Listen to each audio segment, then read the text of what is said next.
سلام، من یگانه‌ام. خوش اومدید به یه ویدیو کتابی دیگه در کانال یوتیوب من.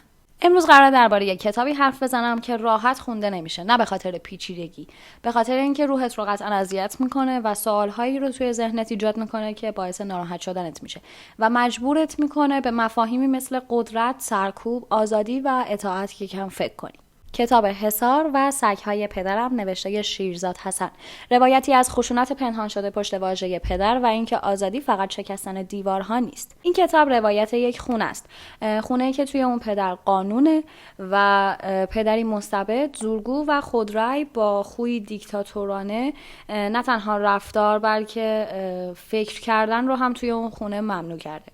اون توی خونش حصار میکشه، حصارهای واقعی از دیوار و سیم، اما مهمتر از اون حصارهای ذهنیه. ورود هر مردی به این خونه مطلقاً قدغنه، حتی حیوانهای نر اخته میشن تا مبادا غریزه‌ای در برابر چشم فرزندان دیده بشه. دختران ختنه میشن تا میل جنسی نداشته باشند و پاک بمونن تا از نگاه پدر گمراه نشن.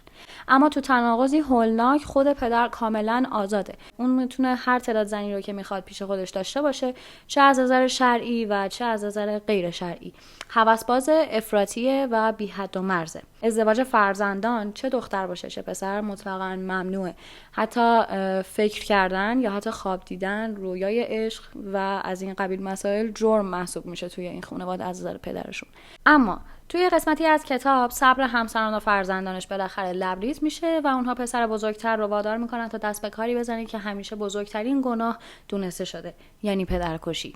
اونا فکر میکنن با مرگ پدر حصارها فرو میریزه و ممنوعیت‌ها از بین میره و زندگی ناگهان پر میشه از لذت‌های آغوش و عشق. اما بعد از قتل چیزی که توی دلشون شکل میگیره فقط رهایی نیست. دو تا حس متناقض همزمان با هم ظهور میکنن.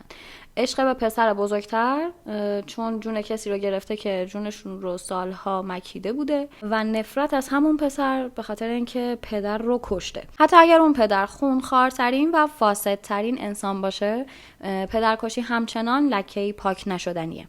و اونجاست که حقیقت بالاخره آشکار میشه.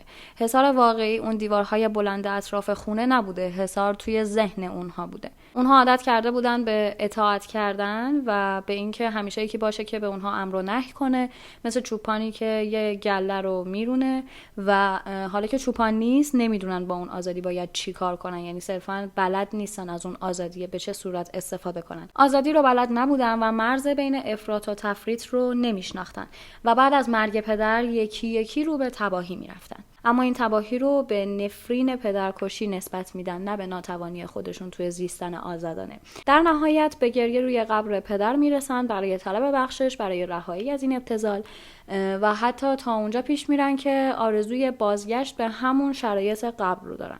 یعنی توی همون شرایطی باشن که باباشون براشون حصار بکشه دور خونه و نذارن کسی بیاد کسی بره به این صورت. چون که اونا اصلا طاقت استقلال رو نداشتن، یعنی طاقت یه انسان آزاد بودن رو نداشتن و تمام این روایت یه جوری بیان میشه که واقعا آزاردهنده است. شیرزاد حسن با توصیف هایی که بعضی وقتا به شدت زننده است، خواننده رو تو موقعیتی قرار میده که نتونه بی تفاوت بمونه. کتابی که آزارت میده اما دقیقاً به همین دلیل به نظرم فراموش نمیشه. و در نهایت حصار و سگ‌های پدرم فقط درباره یه پدر مستبد یا یه خانواده سرکوب شده نیست. این کتاب درباره آدم‌هایی که سالها به اطاعت عادت کردن و وقتی آزادی به اونها داده میشه بلد نیستن که با اون چی کار کنن. شیرزاد حسن به ما به نظرم یادآوری میکنه که آزادی فقط نبود زندان نیست. بلد بودن زندگی کردن بدون زندان هم میتونه آزادی به حساب بیاد و اینکه این کتاب هم آزاردهنده است هم تلخه و به همین دلیل به نظرم ارزش خوندن رو داره، مخصوصا توی شرایط الان کشور ما. و یه نکته دیگه که خیلی دوست دارم بگم اینه که این اولین تجربه من از ادبیات کرد بود و چیزی که توجه هم رو جلب کرد بی‌پروایی و جسارتیه که توی روایتش موج میزنه. ادبیاتی که از ترس زشت بودن حقیقت عقب نمیکشه و برای شوکه کردن اون شخصی که داره این کتابو میخونه دست به سانسور نمیزنه. توی ادبیات کرد خشونت بدن، قدرت و سرکوب بیواسطه و عریان روایت میشن، نه برای لذت بلکه برای اینه که واقعیت هم همینه، همینقدر تلخ و خشن و بیرحم مثل اوضاع این چند روز ما. و در نهایت برای من این کتاب فقط یه داستان نبود، یه آشنایی خیلی عجیب با جهانی از ادبیات بود که تا قبل از این کمتر بهش نزدیک شده بودم و قطعا آخرین تجربه‌ام هم نخواهد بود.